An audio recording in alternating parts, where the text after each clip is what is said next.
kind of feedback coming in from your side. Okay, and I appreciate the way you spoke and you explained everything in great details for that matter.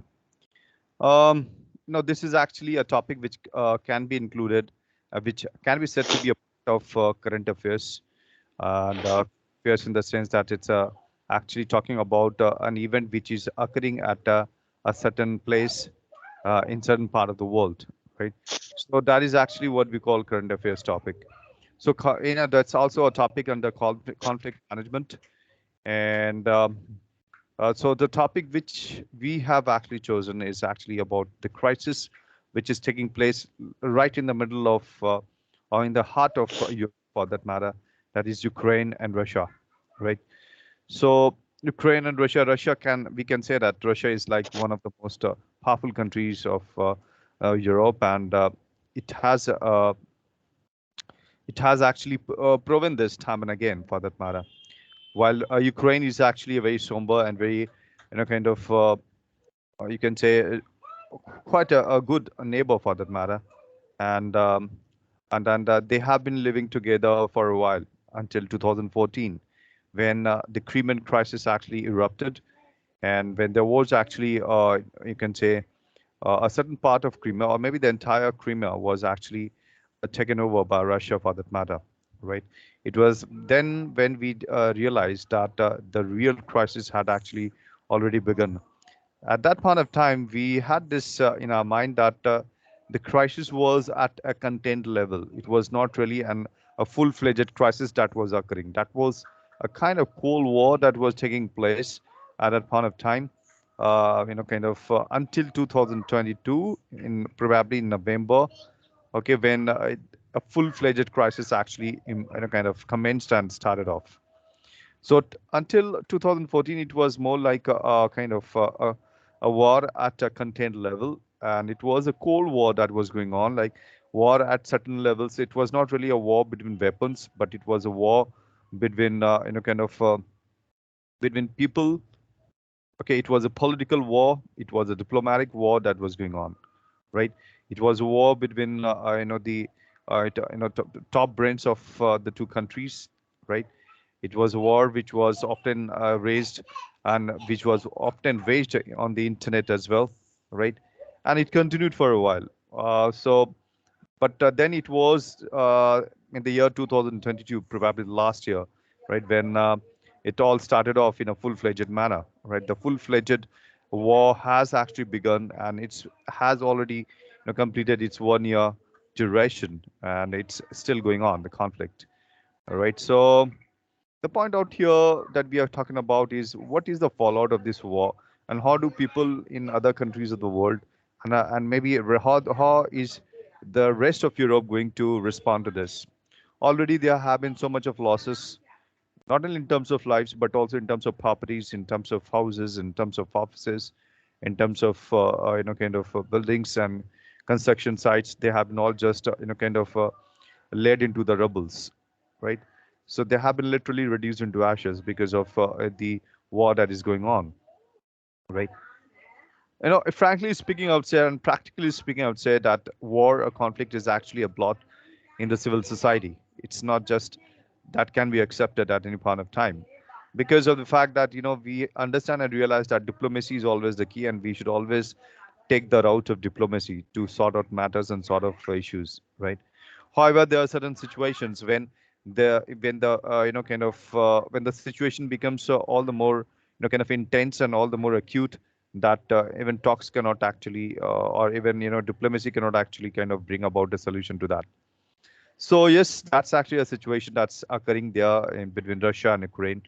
Russia happens to be very powerful when we compare it to Ukraine, but we all had this in our mind that probably that would be a cakewalk for Russia and a meek submission by Ukraine, but that didn't really happen, right? At the end of the day, we realized that the president, and under his leadership, okay, the Ukrainian president under his leadership, he actually, kind of turned the table literally. He showed a sense of resilience. Showed a sense of fight back.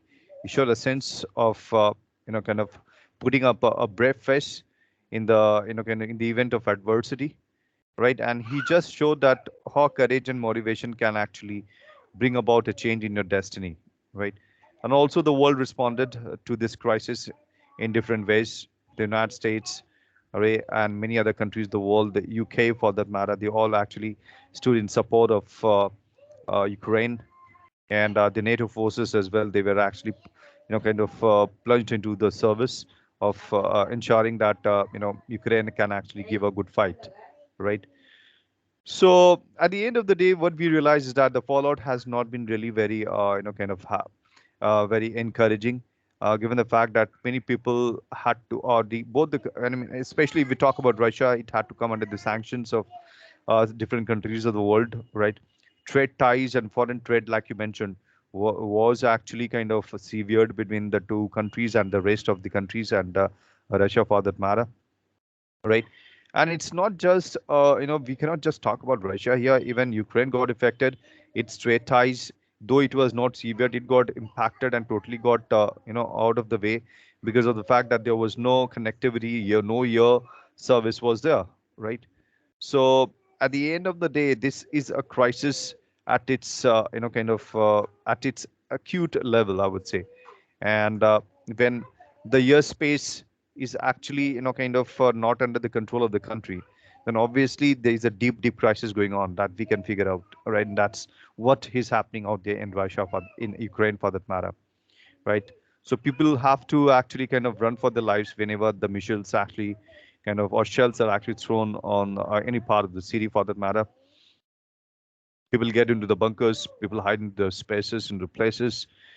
Electricity is not there, power cut is not there, power is not there for many days. Gasoline prices have gone up. Okay, prices of commodities have gone up. All right, all these are happening out there in Ukraine, but I feel that the same is actually happening in Russia as well. Russia's economy, I won't say it is in doldrums, but still it has got a major, jolt for the simple reason that trade ties with the country has been actually severed, right? It has been severed, and it has been, it has been actually put to rest, right? So that's the idea here. The fact of the matter is that, okay, the fact of the matter is that at the end of the day, if we don't really, if we don't really take care of things, then it might actually become a little difficult for us to put up with with that situation. All right, we have to manage things. We have to ensure that we actually take care of things right at the end, right?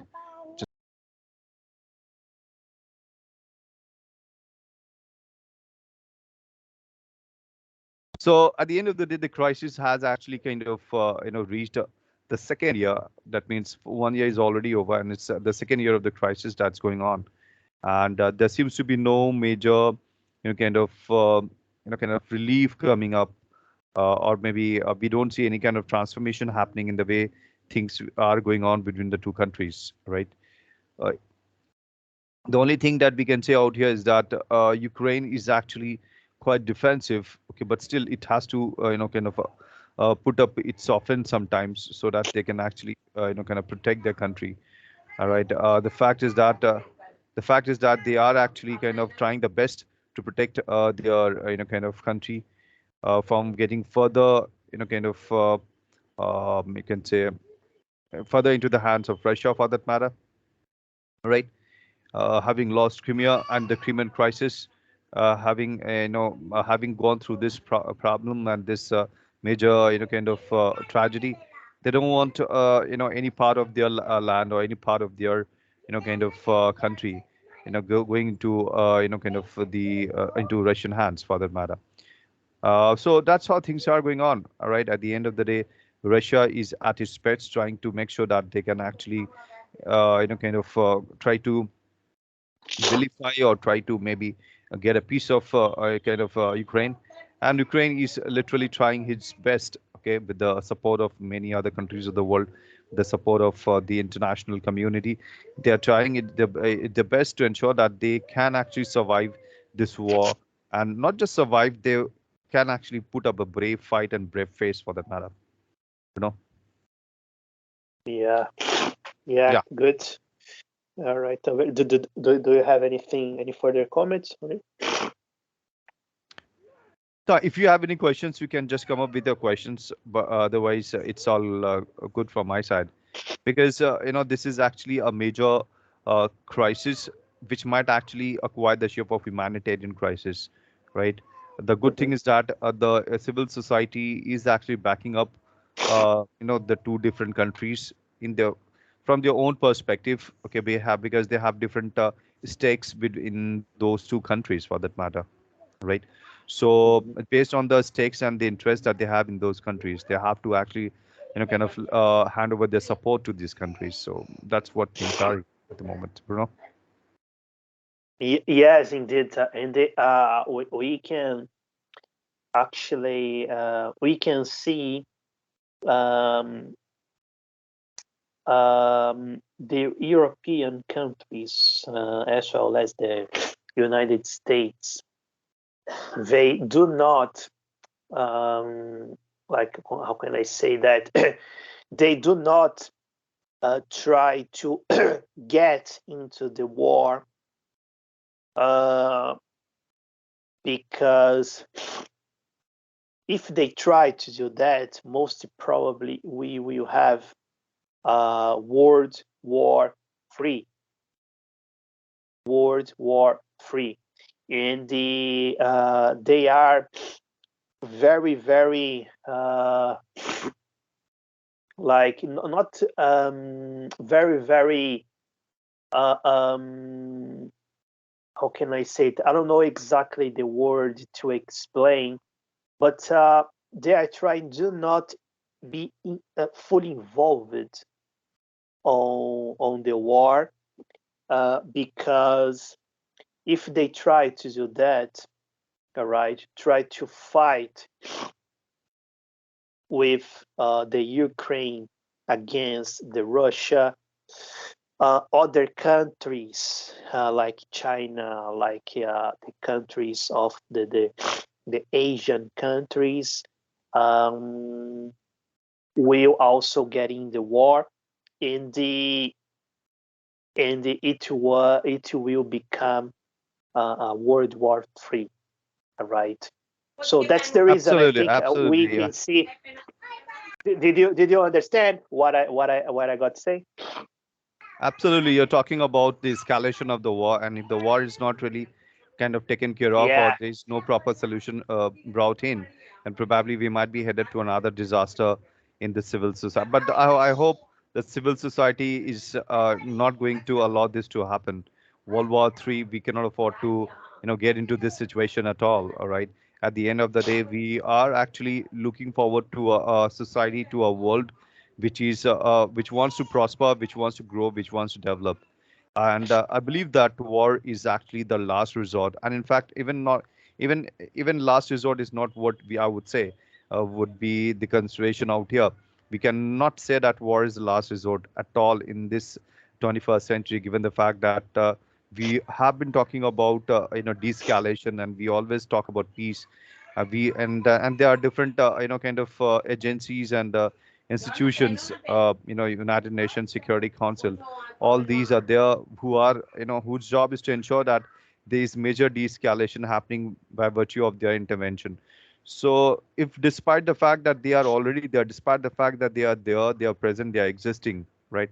And so many other organizations, so many organizations are there, right? And they are eventually kind of, despite the presence, they are not actually able to come out with a proper solution to this crisis. Then obviously this is quite disastrous and very unfortunate for that matter, I would say. And World War Third, we can never ever afford it, and that's actually going to sound the doomsday bell for the country and for the humanity, for that matter, I would say. So, and already we have had First World War, Second World War, where there has been, major humanitarian crisis occurring, and if even after First World War and Second World War, if mankind hasn't learned a lesson, then obviously, Mhm. it's quite unfortunate. It's the most saddening reality of our lives that we don't really learn lessons from what really happened in First and Second World War. So if we talk about Third World War, so that really means that goes to show the maybe the mindset or the psychology or the kind of the mentality of individuals, I would say. It's not that your opinion can always be there, but if someone moots and someone promotes World War Third, right, and someone favors World War Third to solve the problem, then that actually reflects upon the sick psychology of that individual, where that is really sickening, I would say. And humanity doesn't know how to kind of take care of this problem. Humanity won't be able to afford this problem if this really happens. This would be the deepest crisis of the century, I would say.